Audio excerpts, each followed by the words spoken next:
Okay, so Narada Muni spoke this knowledge to his disciple Vedvyas or Vyasadeva. So like this, Vedic wisdom comes down in disciplic succession from the guru to the disciple, or what we call as Guru Parampara. And it was passed down through oral reception, even now through oral reception. The difference is previously, the people were highly intelligent and they had very, very sharp memories. If they hear once, they would remember it for the rest of the life. So therefore, all this knowledge in the previous yugas, now we are in Kali Yuga, no? Previously we had Satya Yuga, Treta Yuga, Dwapar Yuga. So in the previous yugas, the memory was so sharp that they had to just hear instructions from the guru once and they would remember it. There is no question of forgetting that instruction or forgetting a mantra or forgetting any knowledge that they have received through oral reception. So therefore, the knowledge is received from the guru by hearing from the guru. Hearing is a very, very important sense. When we are in the wombs of our mothers, the first sense that we developed was hearing. The child in the womb cannot see, he cannot speak, right? But he can hear. So hearing is the first sense that was developed when we were in the wombs of our mothers. And when we pass away, the last sense that fails is also hearing. A person may be brain dead, a person may be in coma, he may not be able to speak, he may not be able to see, but he can hear. The sound vibration enters into the ears. So hearing is very, very important of the five senses. So like this knowledge of the Bhagavad Gita is passed down through disciplic succession. You can see the entire list here. And if you have the book, if you have the Bhagavad Gita as it is with you, which I highly recommend that you should have. If you don't have, please purchase one from your nearest ISKCON temple, or it's also available on Amazon. And otherwise, it is also there online on vedabase.io. It's available there completely free of cost. So you can see this disciplic succession beginning from Krishna, Brahma, Narada, Vyasa, which we mentioned. And then you go down right to number 32. We have the founder Acharya of ISKCON, His Divine Grace, A.C. Bhaktivedanta Swami Srila Prabhupada. So coming back to Srila Vyasadeva, what Vyasadeva did was he composed Vedic literature. Can you mention some of the things that Vyasadeva composed?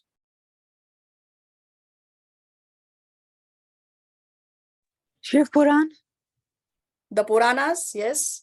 How many Puranas do we have? The Mahabharata. Mahabharata, yes. He composed Itihasa like Mahabharata. Do we have 8 Puranas, Mataji? We have 18 Puranas. 18, okay. 18 major Puranas. Okay, what else did he compose? Vedas, Mataji. The Vedas. How many Vedas do we have?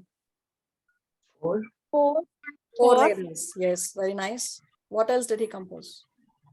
Upanishads. Upanishads. How many Upanishads do we have? 108. Yes, 108 Upanishads. And what else did he compose? The Bhagavatam. The Srimad Bhagavatam, yes. The Srimad Bhagavatam is the 18th Purana. It is the final masterpiece of Srila Vyasadeva, which he composed upon the instruction of his spiritual master, Narada Muni. Very nice. What else? One thing we are missing out on.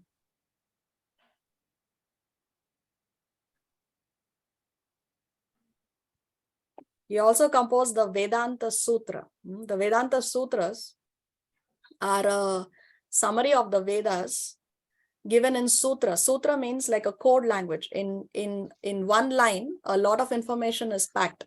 So they are called as Sutras. So Vedanta, the word Vedanta means Veda and Anta, or the conclusion of the Vedas. Anta means the conclusion. So Vedanta Sutras also he composed. And the Srimad Bhagavatam is a natural commentary on the Vedanta Sutras, because one has to have spiritual knowledge to be able to understand the sutras, because they are in code language and they are in short. So not everybody can understand it. So therefore he wrote the commentary on the Vedanta Sutras, which is the Srimad Bhagavatam. So when we say he composed, it means that he put it into writing. He wrote everything on palm leaves. As we said previously, the knowledge was just passed down from guru to disciple and nothing was written because they had sharp memories. But now in Kali Yuga, our memories are rapidly declining. Other than memory, there are 8 other things that are mentioned in the Srimad Bhagavatam, which are declining in the age of Kali. With every passing day, these 8 things are declining. Can we read what is on the screen, Shivani? The present age of Kali Yuga is known the age of deterioration, quarrel and hypocrisy. The verse, can you read? Shri Sukavacha Tatas Kanu Dinam Dharma Satyam Sukham Kasham Daya Kalyana Balam Rajan Nashatriya Aro Balam Smita. Sukdev Goswami said, then, O king, religion, truthfulness, cleanliness, tolerance, mercy, duration of life, physical strength, and memory will be diminished day by day because of powerful influence of the age of Kali. Srimad Bhagavatam 12.2.1. So we can see these 8 things. Actually, there are many things that are declining in the age of Kali, but these are the more prominent ones that Sukadeva Goswami mentions. Who was Sukadeva Goswami? Son of Vasudev. Yeah, son of Vyasadeva. Okay, so what are these 8 things that he mentions here? Religion, dharma, then satyam, truthfulness, shaucham, cleanliness. There are 2 kinds of cleanliness, internal and external. How do we maintain external cleanliness? By having a bath, keeping our body clean, hygienic, and internal cleanliness by chanting the holy name. That cleanses the dirt from the mirror of the heart. Then he says, Shama, Daya, tolerance, mercy, then Ayu, duration of life. So our ancestors lived longer than us. The average human life at the beginning of Kali Yuga was 100 years. But the average human life at the beginning of the previous age, which was a Dwapara Yuga, was 1,000 years. And the average human life in the age prior to that, Treta Yuga, was 10,000 years. And the average human life at the beginning of Satya Yuga was 100,000 years or 1 lakh years. So they live much longer than us. And then we have Balam. Balam means strength. So our strength also is declining, and Smriti, memory. So because these things are declining, especially because memory is diminishing day by day, therefore, for the benefit of the people of Kali Yuga, that is us, Srila Vyasadeva has very mercifully put everything into writing. So there is more about the people of the Kali Yuga and the Bhagavatam. Let's read the translation only, please. Translation or learned one. In this iron age of Kali, men almost always have but short lives. They are quarrelsome, lazy, misguided, unlucky, and above all, always disturbed. So we have short lives, and then again on top of that, we are quarrelsome, lazy, misguided. So we are lazy. First of all, we don't want to work towards realizing God. We don't make those inquiries. We don't try to learn transcendental knowledge. We are just deeply rooted into our own sense gratification. And then even if somebody wants to attain spiritual knowledge, makes the inquiries, there are many people who misguide us. There are many bogus, fake, so-called spiritual leaders who are misguiding the poor innocent public.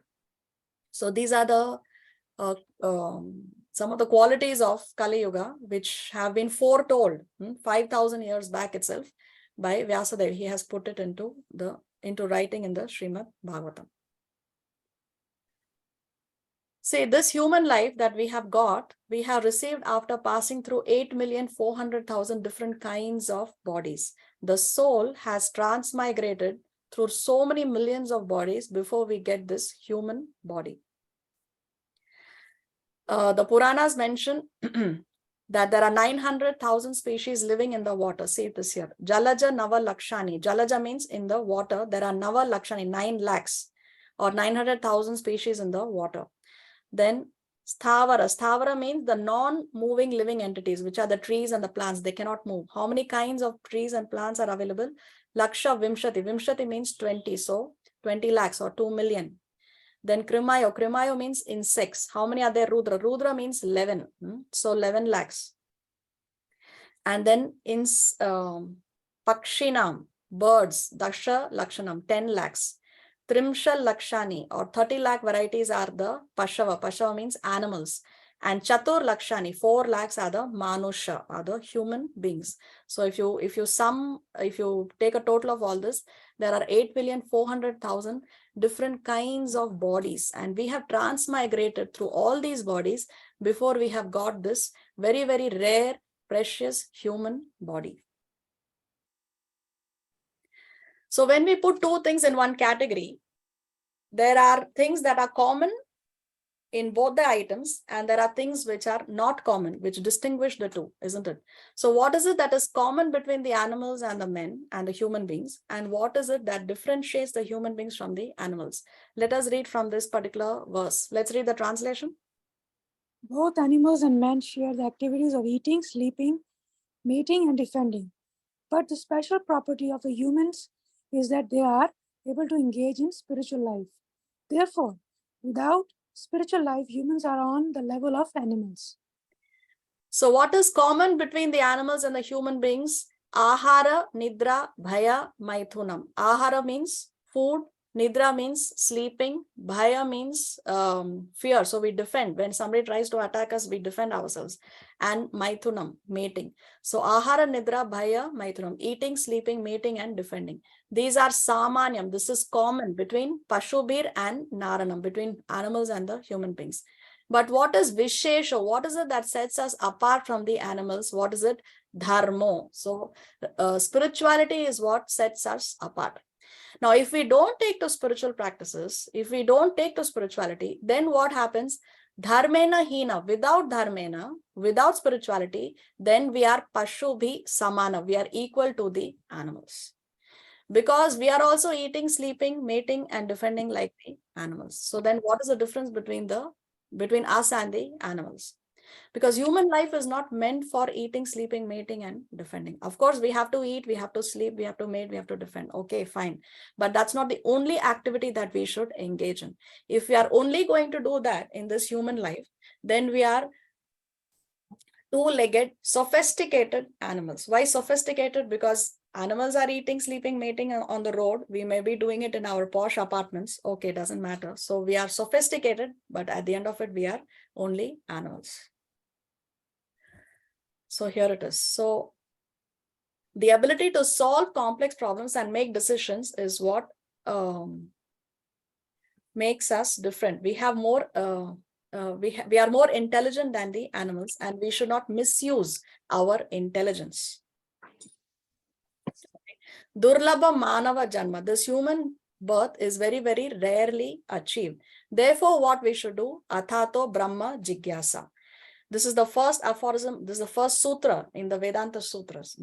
So what is the Vedanta Sutra begins with this line, Athato Brahma Jigyasa. Now is the time to discuss the supreme absolute truth. Now means what? What is that now? Now means now that you have the human body, now that we have this very, very precious human birth, we should inquire about the supreme absolute truth, because that was not possible in the animal body. When we transmigrated through those birds and animals and the trees and the aquatics, we were not able to inquire. But now in this human body, we are supposed to inquire. So coming to intelligence, we just discussed how human beings are more intelligent. So intelligence is measured by IQ tests, which are done in the laboratories. Actually, IQ is generally believed to expand to intelligence quotient, but it is actually intellectual quotient, because there is more to intelligence than just what the IQ can measure. Let's read. IQ test analyzes your visual, mathematical, and language abilities, as well as your memory and information processing speed, your ability to memorize, analyze, and verbalize information. So intellect measures your ability to memorize something and then analyze it and again verbalize it. If I listen something in a class and I have to repeat it to somebody else, how much of it I'm able to recall, that would measure my intellect. So a good IQ can make me a very good student. I can excel very well in school and college if I have a good IQ. But beyond IQ, there is something else also which is more important than IQ, and that is EQ, or emotional quotient. Let's read. Emotional intelligence, otherwise known as emotional quotient or EQ, is the ability to understand, use, and manage your own emotions in positive ways to relieve stress, communicate effectively, overcome challenges, and diffuse conflict. A person overpowered by emotion fails to act intelligently and rationally. EQ is base requirement for effective use of IQ. Okay, so a good EQ can help me do well in my job or in society with my relationships, because it's got to do with my ability to communicate effectively. It's also got to do with my own emotions. If I have a very good IQ, but I have a bad EQ, then I can be fired from my job. Because if I'm not able to maintain good relationships in my office with my colleagues, or if I lack self-confidence, if I always have negative emotions, doesn't matter if I have a good IQ, I will be fired from my job. So a good EQ can, uh, a good EQ is more important than a good IQ. Now beyond EQ, okay, here, a negative pessimistic individual with an IQ of 120 versus a person with a positive optimistic attitude with an IQ of 100. Who is likely to be more successful? What do you think?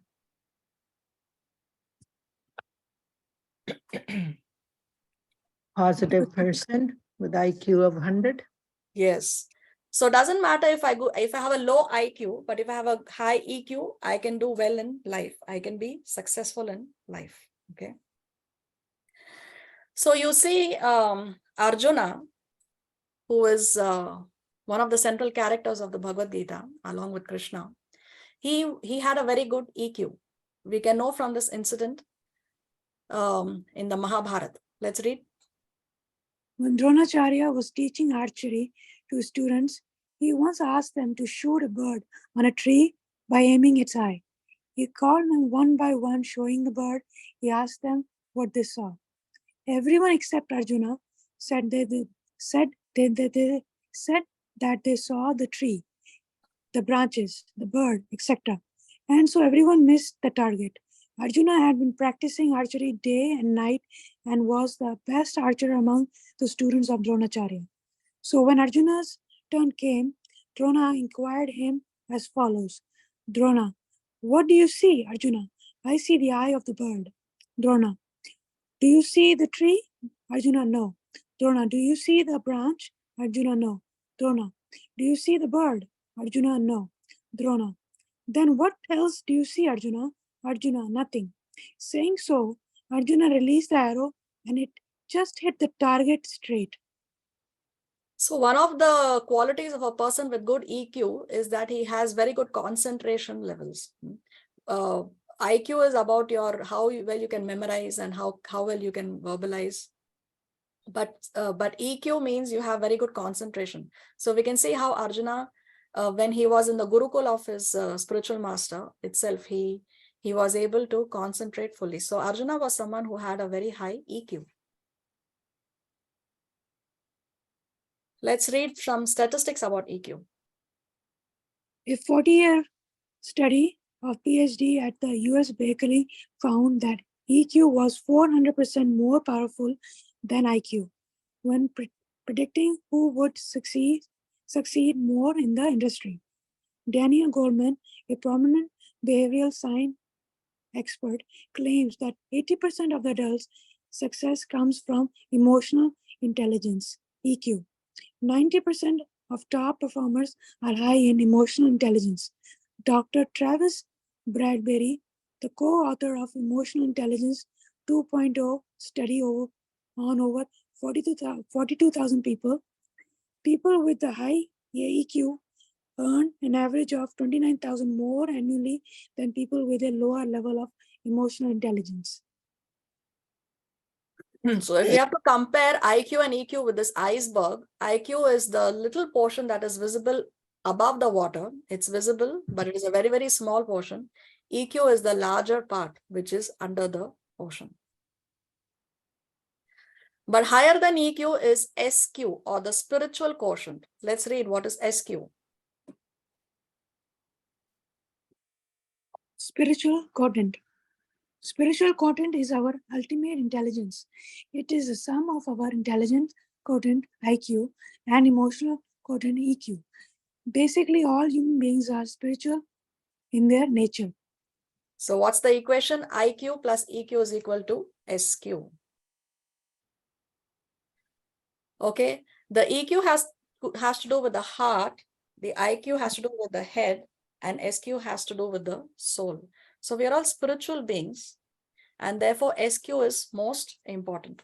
The SQ encompasses both IQ and EQ. Let's try to understand this a little more. Let's read. IQ primarily solves logical, mathematical, and linguistic problems. EQ makes us aware of our own and others' emotions, judge the situation we are in, and behave appropriately. SQ allows us to ask if we want to be in that situation in the first place through questions like, is my job giving me the fulfillment I seek? Are my relationships with others mutually satisfying? What are my priorities in life? What is the purpose of my existence? The transformative power of SQ distinguish it from IQ and EQ. In the 1990s, research at the University of California led to the identification of a good spot God spot. God spot in the human brain. This area, located among neural connections in the temporal lobes of the brain, lights up during scans with positions, emissions, tomography whenever research subjects are exposed to discussion of spiritual topics. The existence of the God spot indicates that the brain is programmed to ask ultimate questions. So SQ is all about asking these very, very important, crucial, ultimate questions. For example, let's try to understand IQ, EQ, and SQ with an example. Now, if there is this person who comes across this big wall and she wants to go across the other side, if she has a good IQ, what is she going to do? Walk around the wall. Okay, there is no way she can walk around the wall. Okay, the whole road is blocked with the wall.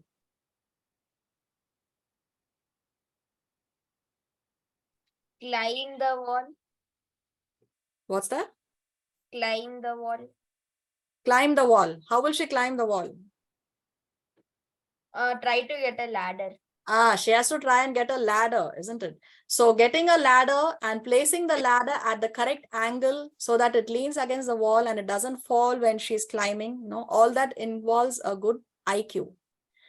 Now, while she's climbing the wall, if she's getting frustrated, if she's losing her confidence, or she's getting angry, or she's getting tired, physically tired, and she's not able to push herself more emotionally, then what comes into place? The EQ comes into place. So although she may have got the ladder and placed it at the correct angle, she needs a good EQ to get to the other side of the wall, isn't it? Yes or no? Yes or no? Yes, Mother. Yes. Okay. Now, if she has gone to the other side of the wall and then she realizes that, oh, this is not where I had to go. I didn't want to come to this side in the first place. My goal was to go to the other side of the wall, not this particular side. Is this what I really wanted? Is this where is my destination is? Is this going to give me happiness? If she is going to ask those questions after she goes to the other side of the wall, then it's a weak SQ. If she would have asked herself these questions before she brought the ladder, before she started climbing the wall, as to whether her destination is on this particular side, is that where she wants to go, is that where the destination is that what is going to give her happiness, then she's a person of high SQ. Okay, so SQ involves both IQ and EQ. So there is more on SQ. It's not something that is only Indian or only Hindus, right? Bhagavad Gita is not only for the Indians or Hindus. It encompasses everyone else. Anybody. Bhagavad Gita is like is a universal law which applies to everyone. People think that, oh, Bhagavad Gita is only for Indians or it's only for Hindus. No, it is universal. It applies to everyone across all nationalities, across all castes and religions. Okay, in the entire Bhagavad Gita, you will not find the word Hindu even once in the entire Bhagavad Gita. So we can see how Western philosophers also talk about SQ. And when we read the Bhagavad Gita also, if you read the initial first pages, you will see how Western philosophers have spoken about the greatness of the Bhagavad Gita. Even Albert Einstein has read the Bhagavad Gita and he spoke about how it has inspired him greatly. Okay, let's read. While computers have IQ, intelligence quotient, and animals can have EQ, emotional quotient, it is essentially SQ, spiritual quotient, that sets human beings apart. Observe Daniel Zohr and Ian Marshall in their books SQ, Connecting with Our Spiritual Intelligence. So you see, nowadays, especially with the current generation, there is an increase in anxiety. Suicide rates are spiraling. And I was reading some statistics the other day about how more than half the countries in the world, their prison houses are full, packed. There is no place for more prisoners to be accommodated in the prison houses. And how in the past 20 years, there is a 30% increase in the number of women prisoners in the prison houses. And about suicide, I was reading that it's the third biggest cause of death in the current generation. So these statistics are very staggering, and we see the current generation especially is going through a lot of anxiety, a lot of depression, and more than what our ancestors went through. What is the reason? The reason is because now we have low SQ, because we have disconnected ourselves from the Lord, because we are not taking to spiritual knowledge, because we are not having any spiritual practices. Therefore, we are going through all these anxieties. The solution is to again go back to what our ancestors were doing, go back to taking to spirituality. Let's read some statistics. The highly acclaimed Handbook of Religion and Health, published by Oxford University Press, carefully reviewed no fewer than 2,000 published experiments that tested the relationship between religion and practically all parameters of physical and mental health. A sample of their findings. Number 1, people who attend a spiritual program at least once a week lived average 7 years longer than those who didn't attend at all. Number 2, religious youth showed significantly lower levels of drug and alcohol abuse, premature sexual involvement, criminal delinquency, and suicidal tendency than their non-religious counterparts. Number 3, research Arnold G. Goring concluded a high SQ faithfulness to God appears to benefit people of all means, education levels, and ages. So just see, attending a spiritual program only once a week has increased the lifespan by 7 years. We read initially that how the lifespan is reducing in Kali Yuga. Now, lifespan is not reducing because there is no food. Lifespan is reducing because we have the incorrect eating habits. We are not eating sattvic food. We are not eating according to what the scriptures recommend. So because of our incorrect habits, incorrect lifestyle, therefore, health is reducing, lifespan is reducing. Okay, let's see this with an example.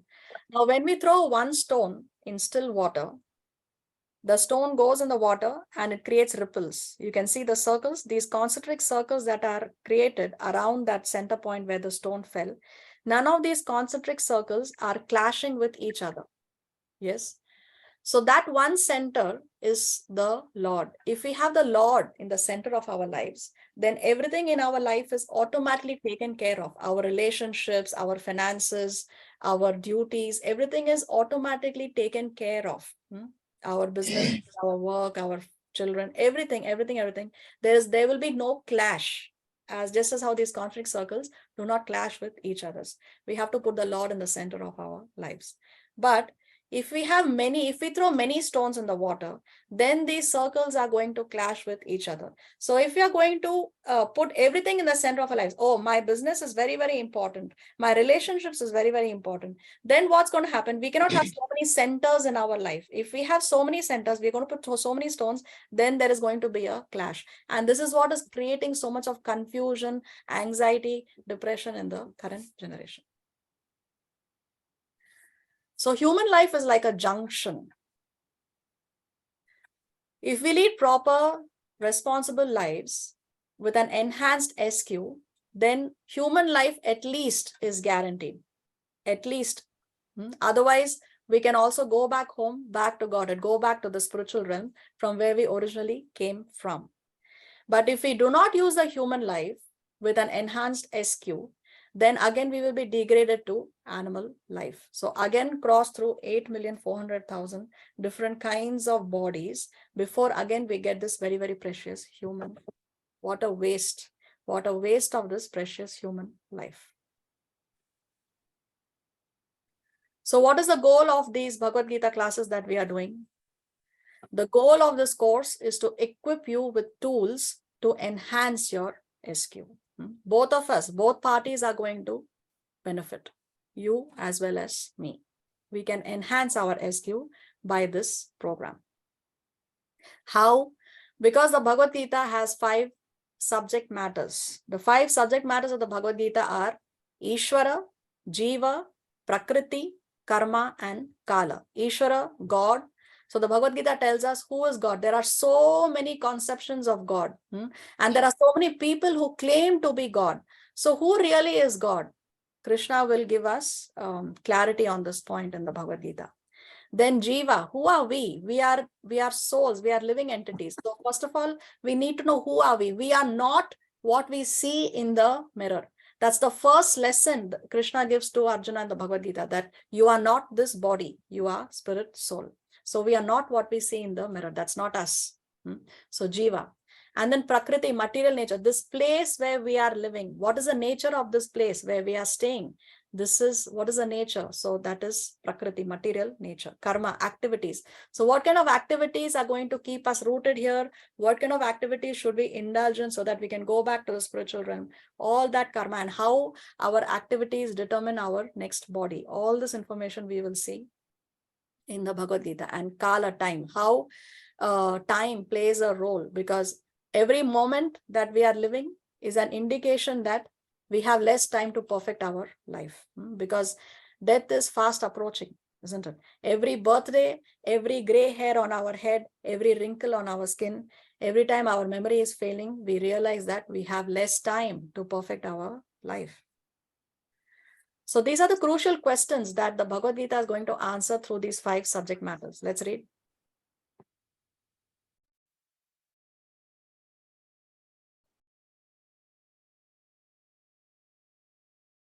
Are you there, Shivani? Oh, sorry, got muted. Who am I? Soul, Atma. Our physical body is nothing more than a costume. We are spirit souls, the consciousness which animates the body. This life is merely one chapter of a much longer story. Where am I? Material world, Prakriti.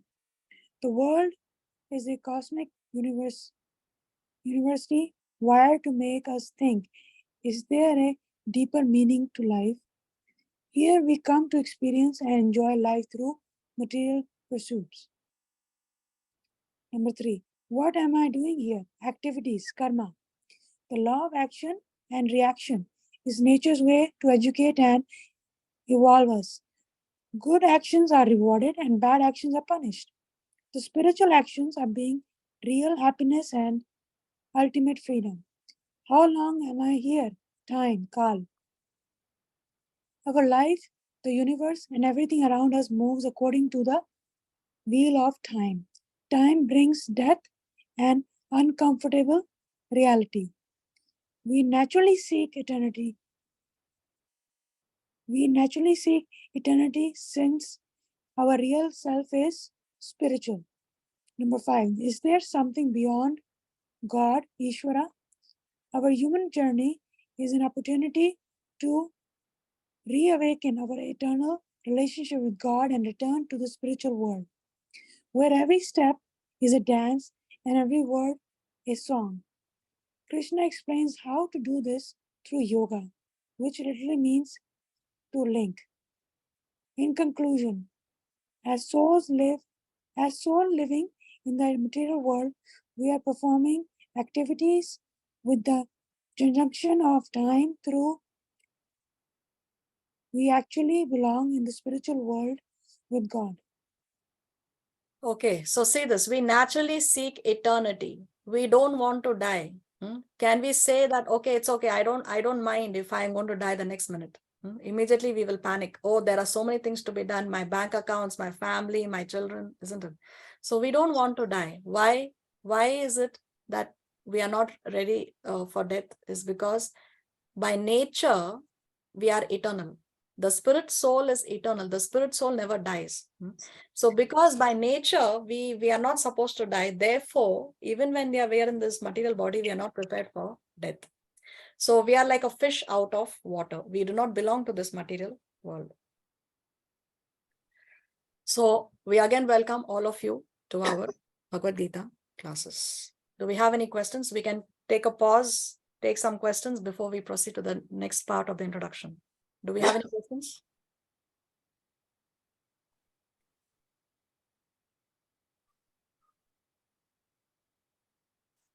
Mataji, I have a question.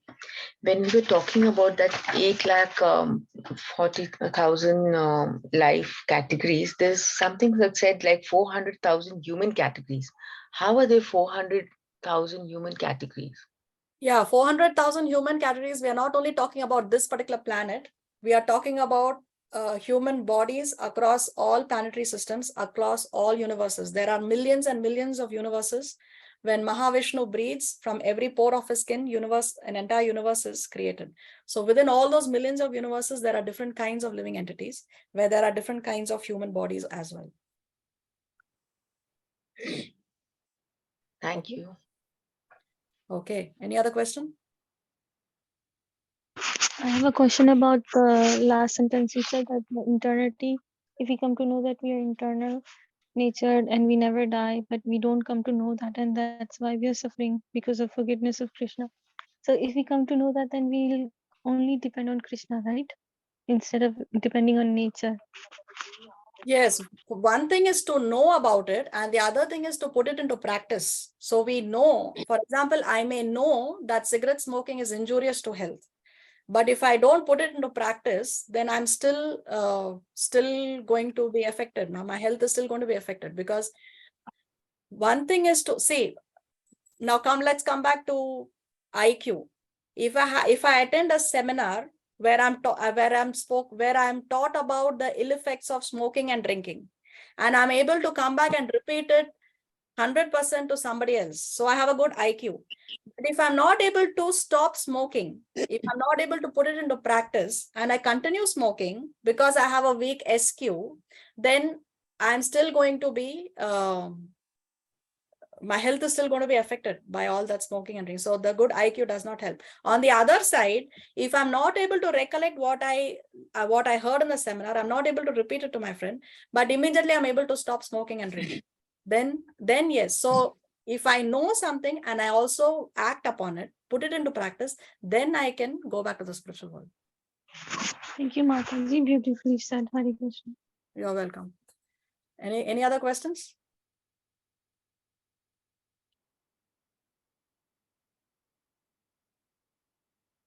Shall we proceed? Of course, sure. Okay. So now we'll come to how we acquire knowledge. So we know this knowledge is coming from Krishna, but one may argue that I can acquire knowledge through other means as well. So broadly speaking, there are three ways to acquire knowledge: Pratyaksha Praman, Anumana Praman, and Shabda Praman. Now let's see each of these in detail. Now Pratyaksha Praman means direct sense perception, or I gather knowledge with the help of my senses. So I see something and I come to a conclusion that yes, this is what it is. Okay, so I see a rose flower and I say, okay, this is how a rose flower looks like. So I'm looking at it, I'm smelling it, right? I can feel it. So with the help of my senses, I'm gaining knowledge. That is Pratyaksha Praman, direct experience, direct sense perception. But now there is a limitation to Pratyaksha Praman. It's not that it's wrong. For example, if I see someone being assaulted and I say to the police that, yes, I saw this person being assaulted, that doesn't mean that it's wrong. It is correct. But to depend on Pratyaksha Praman or to depend only on the senses as the only source of knowledge, that is incorrect. Okay. Why? Because there are some limitations. Let us see what are the limitations with Pratyaksha Praman. So there are 4 defects that every living entity has. What are the 4 defects? One is we are limited by imperfect senses. For example, the eyes. We cannot see objects that are very close and we cannot see objects that are very far. So the range is limited. So therefore, our senses are imperfect. Sometimes people argue that nobody has seen God. So how do you know God has existed? Well, you have not seen God because you are limited in your senses, but perhaps somebody has seen. How do you know? Once Prabhupada says, how do you get the statistic that nobody has seen God? Have you asked every person on the planet whether you have seen God or no? Isn't it? So people, self-realized souls, definitely they can see the Lord. The Lord gives them the personal darshan. But for that, we have to qualify ourselves with our imperfect sense, with our material senses. We cannot see God. So our senses are imperfect. There are many things that we believe in, but we cannot see, which people don't argue about. What are those things? What do you think we can see? I mean, we cannot see, but still we believe that they exist. Anyone? Air. Air, yes. Air, very good.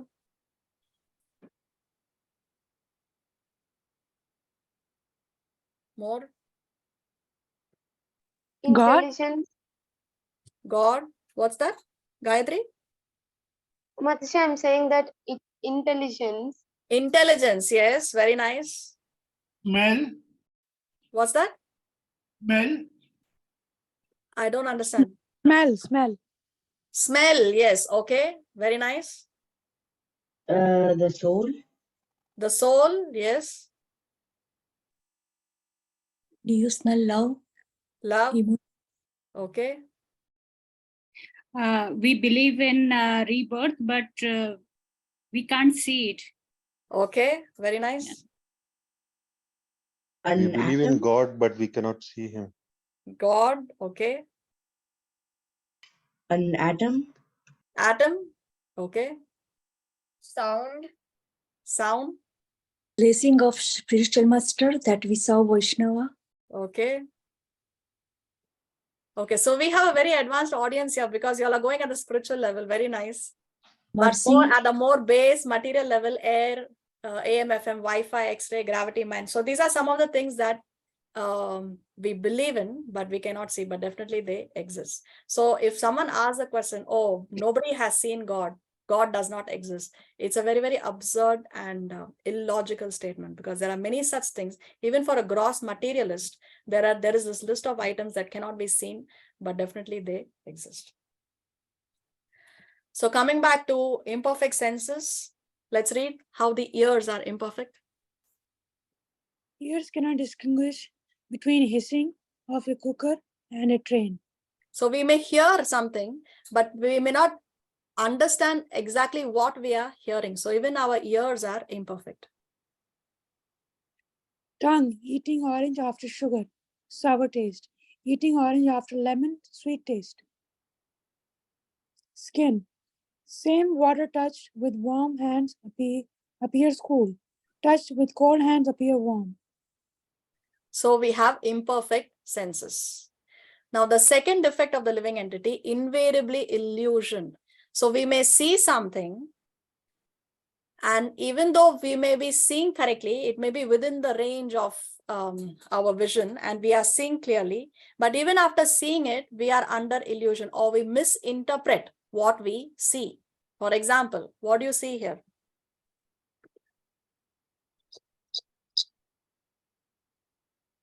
Two people are sitting and the boy has his hands over the girl's shoulder. Okay, but what actually is happening is this. Okay, so we see something, but we are misinterpreting what we see. So therefore, the second defect of the living entity is that we are invariably illusioned. So there are some optical illusions like this. We think that the screen is moving, but actually it's not moving. What do you see here? Good. Somebody else may see? Is only good written in the picture? Evil. Evil, yes. What do you see here? How many triangles are there? 6. 6? There is no triangles at all. There is no triangle at all. Okay, they are just lines and that figure is there.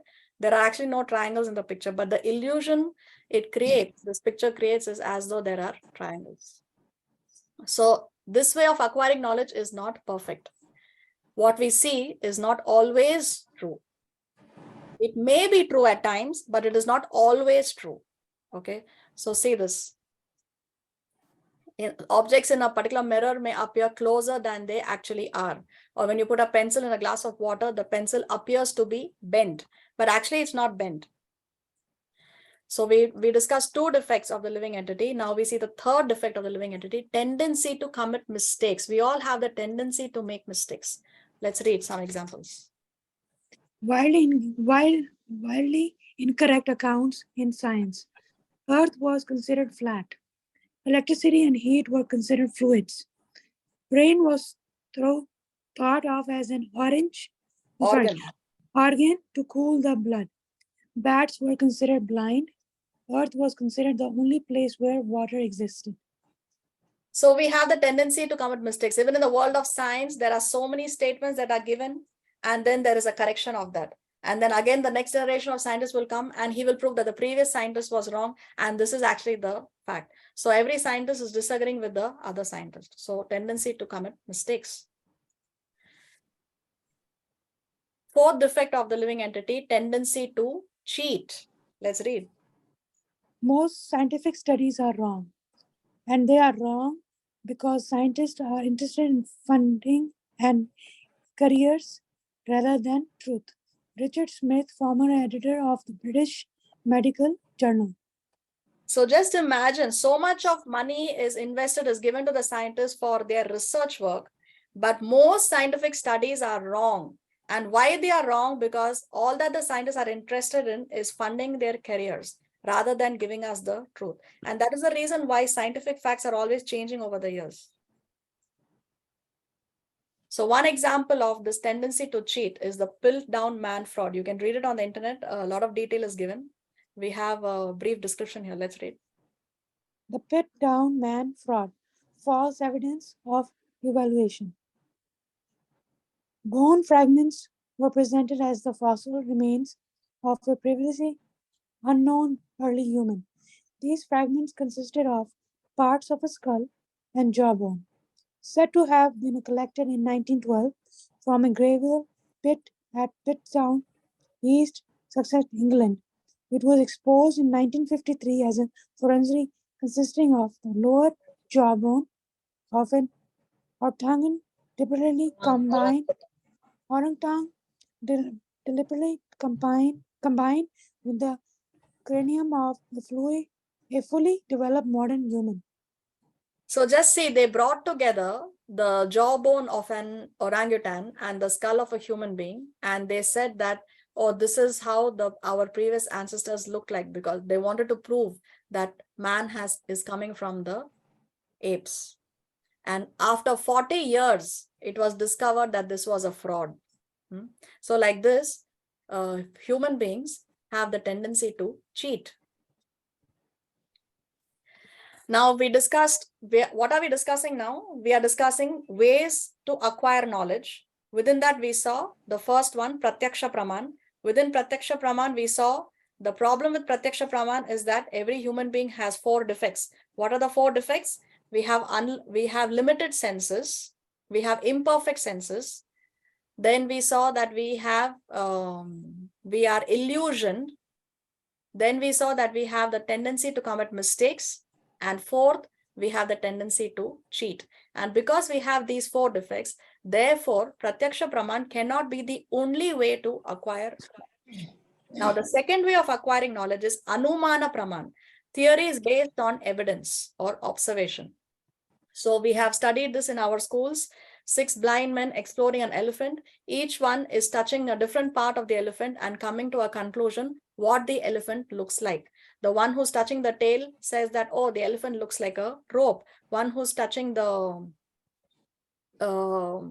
ears thinks that the elephant looks like a fan. So like that, each one is guessing. Guesswork is going on. What is the real fact? Nobody knows. So theories based on observation, Anumana Praman. Let's read.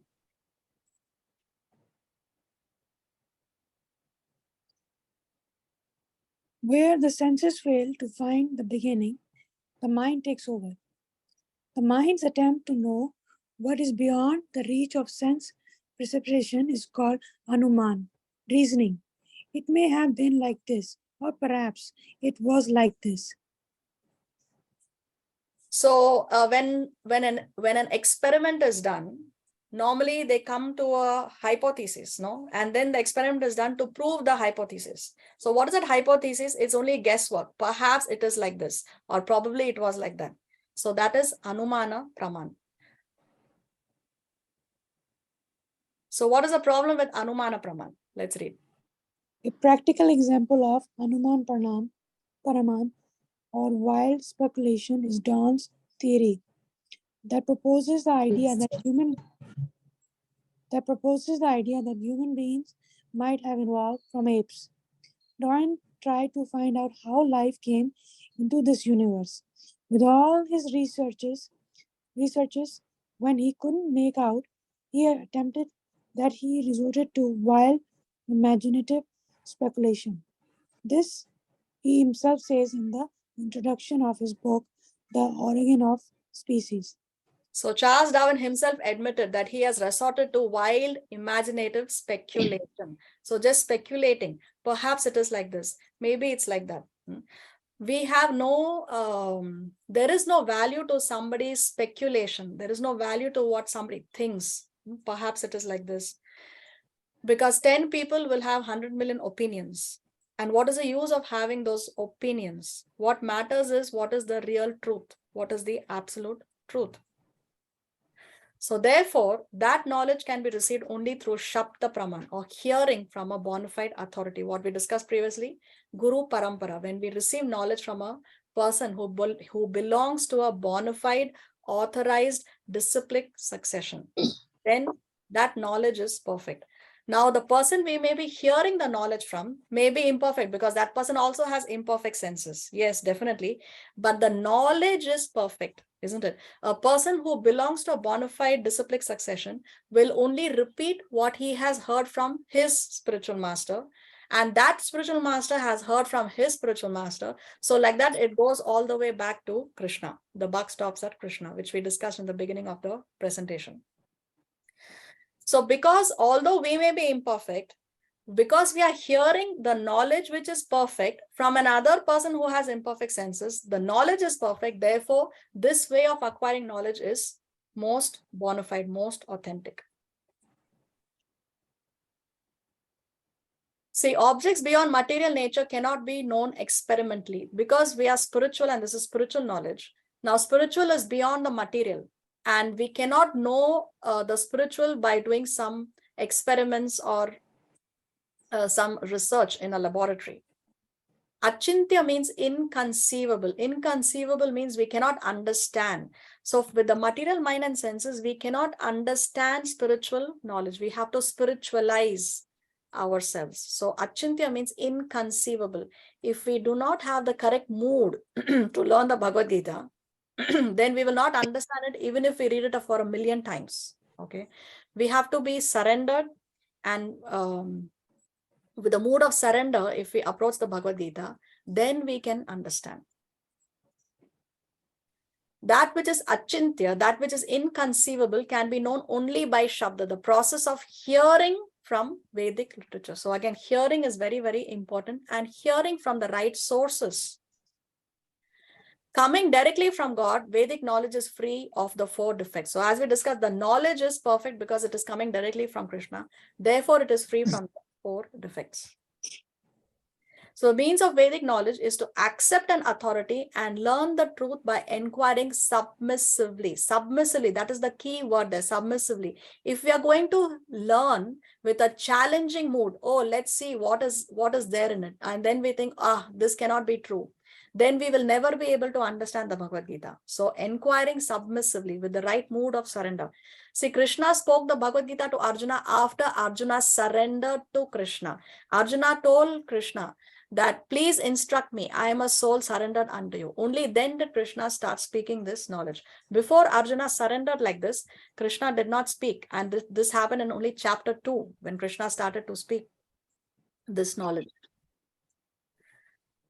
Modern educational system promotes cage polishing. What is that cage polishing? You can see in this picture, this lady is polishing the cage. It's nice, clean, golden. But what she has done, she has forgotten to feed the bird in the cage. So because of that, the bird is dying.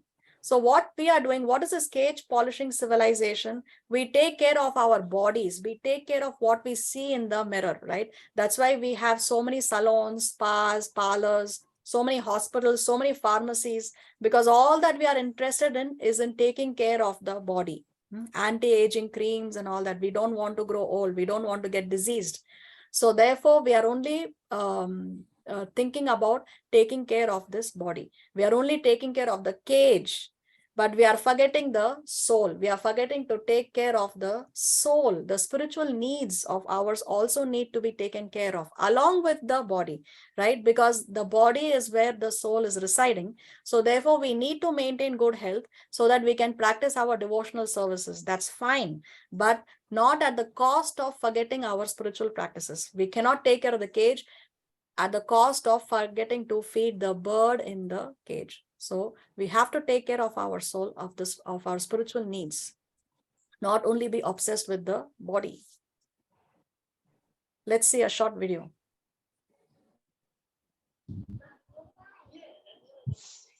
An interesting story has been described by our Satsuru Maharaj in the Bhakti Garden. The learned scholar and the boatman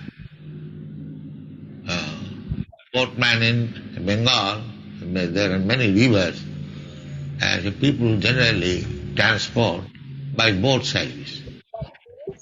So, a learned scholar from Calcutta, say, was going home in the village on a boat, and he was very happy. So he was asking the boatman, my dear boatman, do you know what are these stars, these astronomy, how they are working? No, sir, I do not know. Your life is 25% lost. You do not know it. Then after some time, you know the geology, how these earth, water, they are working. He said, no, sir, I am poor man, what can I know? No, you are 50% of your life, you know. Then, all of a sudden, there was a cloud, black cloud on the sky, and there was storm. Then at that time, the boatman asked, said, do you know how to swim? No, I do not know. Then 100% you are lost. You are going to be drowned. He jumped and he drowned. So this is the, you are trying to understand the whole analytical study of the material world. That is very good. But if you do not know how to remember Narayan at the time of death, then you are going to be cats and dogs. That's all. So the scientist had a very good IQ, right? He had a lot of knowledge about many things. And he's telling this illiterate boatman that you are finished, your life is finished, your life is lost. But when the storm came, that person, that scientist does not know how to swim. So he's going to be drowned and he's going to die. What is the use of all that knowledge that he has? But the boatman, he knows how to swim across and go to the bank and save his life. So like that, for us to be saved from this ocean of birth and death, we need to know how to remember the Lord at the time of death. Krishna speaks about the law of last thought. The last thought in our mind at the time of death is what determines our next destination. Now, for us to have the right thought at the time of death, we need to practice it throughout our life. Somebody may say, it's okay, I will enjoy life. I will do what I want to do. At the time of death, I will remember God. It doesn't work that way, because what comes to our mind at that time is what we have been practicing throughout our life. Just as how if a student has to give an exam, if a student has studied for the exam throughout the year, then the student can do well in the exam. So if we practice throughout our lifetime, then during our final exam, which is the time of death, then Narayana Smriti, thinking about the Lord, will be possible. If a student studies only one day before the exam, what are the chances that he's going to do well in the exam? So therefore, we need to practice. So Vedic method has a check and balance system. We accept as authority what is revealed by Guru, Sadhu, and Shastra. What we hear from Guru, Sadhu, and Shastra, we accept as the absolute truth. We are not interested in opinions of people or something that we have watched in a television serial. This comes up very often. Oh, I saw on TV that this is what Krishna said to Arjuna. No, because what is shown on TV is not necessarily that which is there in the Shastras. The person who's made the TV serial has made it because he wants to make money out of it, isn't it? So he is going to twist and turn the thing so that it is more appealing to the audience. So we have to verify what is the absolute truth. Only what we hear from Guru, Sadhu, and Shastra, what we hear from the spiritual master, what we hear from a spiritual person who belongs to a bona fide disciplic succession, and what is written in the scriptures. The Guru and Sadhu only repeat what is written in the Shastra. Time for final round of question and answers. If you have any questions, please ask.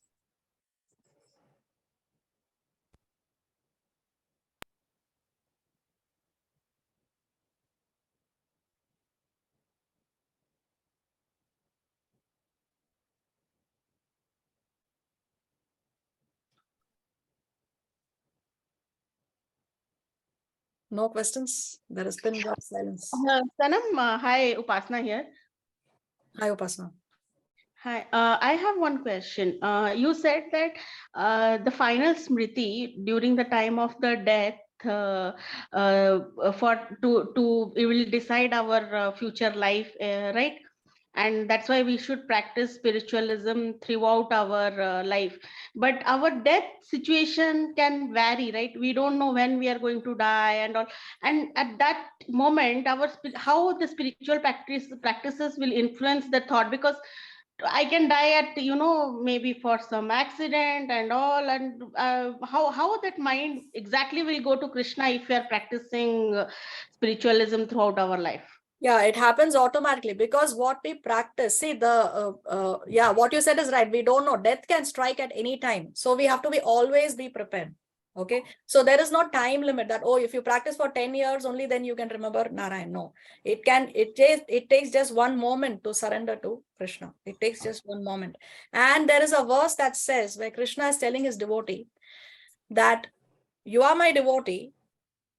Even if you forget to remember me at the time of death, I will still come to you. So even if we forget because of whatever reason, if in case we do not remember Narayan, he will take care of us because we have been practicing throughout our lifetime. Okay? Okay. Thank you. Thank you for your question. Any other questions?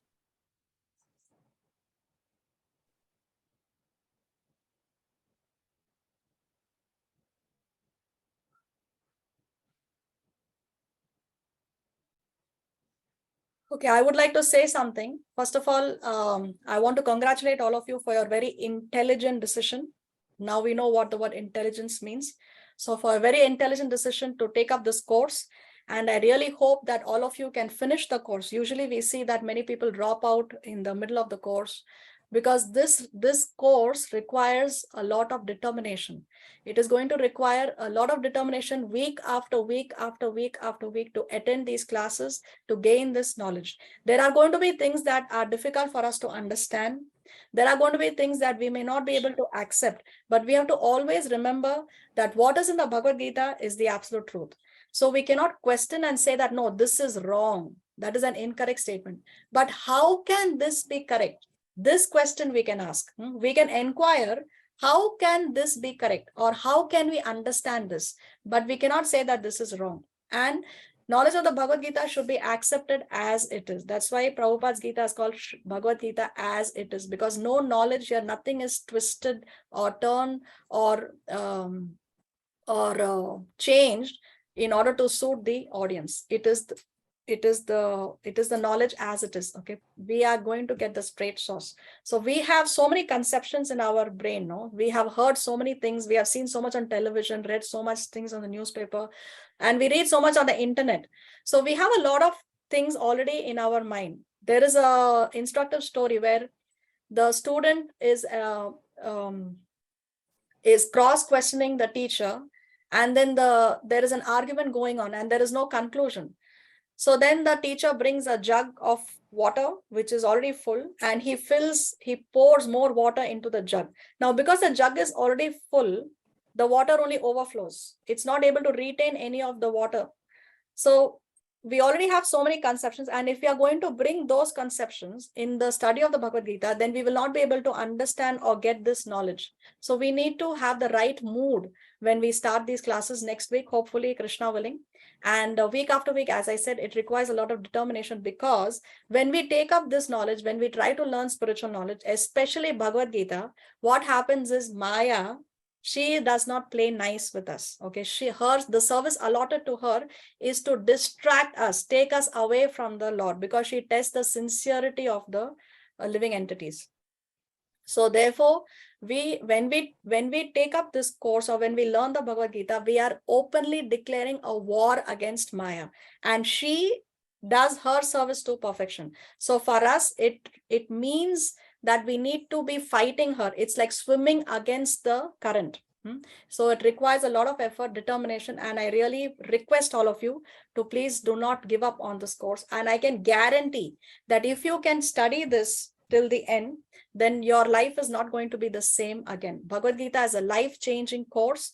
I read the Bhagavad Gita for the first time in 2007, and my life has never been the same. The change is always for the better. And once it's gone, it's there with you eternally. This knowledge is eternally going to be with you. Even death will not take it away. We carry it with us.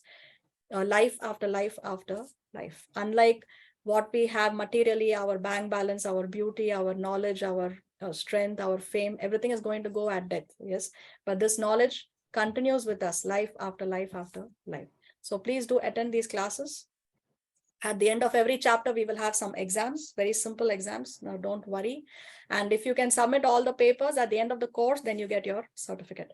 So minimum, you need 60% marks in each exam, and you have to submit all 18 chapters. At the end of every chapter, we will have an exam. So 18 chapters, 18 exams. And if you don't want the exams also, you just want to come for the knowledge, no problem, don't submit exams. But only thing, you will not get the certificate, because I need to have the exams in order to issue the certificate. Okay, anything else we need to discuss before we sign out?